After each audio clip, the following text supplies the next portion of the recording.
السلام علیکم۔ رمضان کے ان ٹوٹکوں کو نظر انداز مت کریں۔ غذائی ماہرین کے مطابق سحری کے وقت لسی اور چائے کا استعمال نہیں کرنا چاہیے، جبکہ سادے پانی کا استعمال کریں۔ مشروبات سے پیاس نہ لگنے کا کوئی تعلق نہیں۔ لسی چاہے میٹھی ہو یا نمکین، دونوں صورتوں میں ڈی ہائیڈریشن اور بدہضمی کا سبب بنتی ہے۔ سحری کے دوران کیلے اور آلو کا استعمال نہ کریں، جبکہ کیلے اور آلو کا استعمال افطاری کے وقت کیا جا سکتا ہے۔ افطاری میں کھجور ضرور کھائیں۔ کھجور فوری توانائی بڑھانے والی غذا ہے اور سنت نبوی بھی ہے، اور ساتھ ہی رمضان میں توانائی سے بھرپور پھلوں کا استعمال بہت مفید ہے۔ روزہ رکھ کر بھوک پیاس کی وجہ سے سر میں شدید درد ہو تو لیموں کو کاٹ لیں اور اپنی پیشانی پر رگڑیں، سر درد فوراً ٹھیک ہو جائے گا۔ اکثر اوقات گرمی کی وجہ سے انڈے خراب ہو جاتے ہیں۔ انڈے صحیح ہیں یا نہیں تو تسلی کے لیے انڈے کو نمک ملے ٹھنڈے پانی میں ڈال دیں۔ اگر وہ تیرنے لگ جائے تو سمجھ لیں انڈا خراب ہے، اور اگر وہ پانی کی تہہ میں نیچے جا کر بیٹھ جائے تو سمجھ لیں انڈا ٹھیک ہے۔ روزے کی حالت میں پانی کا استعمال نہیں کیا جا سکتا، اور شدید گرمی ہونے کی وجہ سے دن بھر پیاس بھی بہت زیادہ لگتی ہے۔ ان اقدامات کرنے سے پیاس پر آپ قابو پا سکتے ہیں۔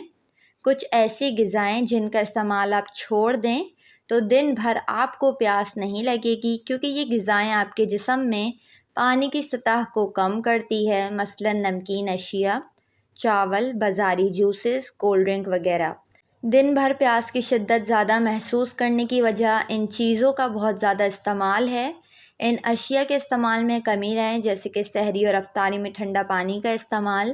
میٹھے مشروبات پیاس نہیں بجھاتے، ان کا استعمال کم کریں۔ روزے کی حالت میں اگر نیند نہ آئے تب بھی دوپہر کے وقت قیلولہ کی نیت سے تھوڑی دیر ضرور لیٹیں، اس سے تھکاوٹ نہیں ہوگی اور سحری میں جاگنا بھی آسان ہو جائے گا۔ مرچ مسالے والے کھانوں کا استعمال کم کریں، اس سے سینے میں جلن ہوتی ہے اور بدہضمی کا باعث بنتی ہے۔ افطاری کے وقت تلی ہوئی اشیاء کا استعمال کم کر دیں۔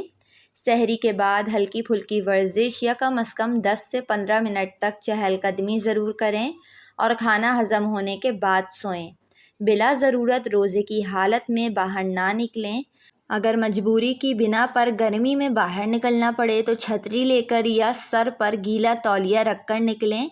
موٹر بائیک چلاتے وقت منہ اور سر کو اچھی طرح ڈھانپ لیں۔ بعض وہ اشیاء جن کے استعمال سے انسانی جسم کو بے حد فائدہ ہوتا ہے، پیاس کی شدت بھی کم محسوس ہوتی ہے۔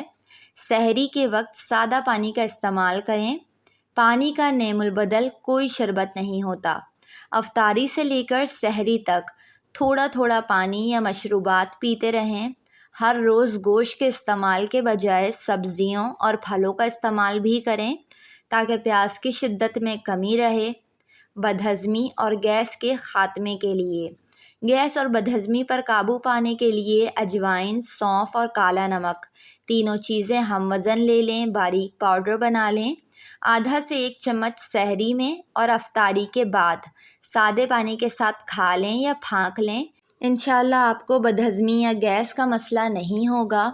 سحری میں دہی کا استعمال لازمی کریں، اس سے دن بھر پیاس نہیں لگتی، کیونکہ دہی میں موجود پروٹین، وٹامن B1 اور زنک دن بھر آپ کو بے انتہا توانائی اور چستی فراہم کرتا ہے اور ڈی ہائیڈریشن نہیں ہوتی۔ ویڈیو کو لائک اور چینل کو ضرور سبسکرائب کر لیں۔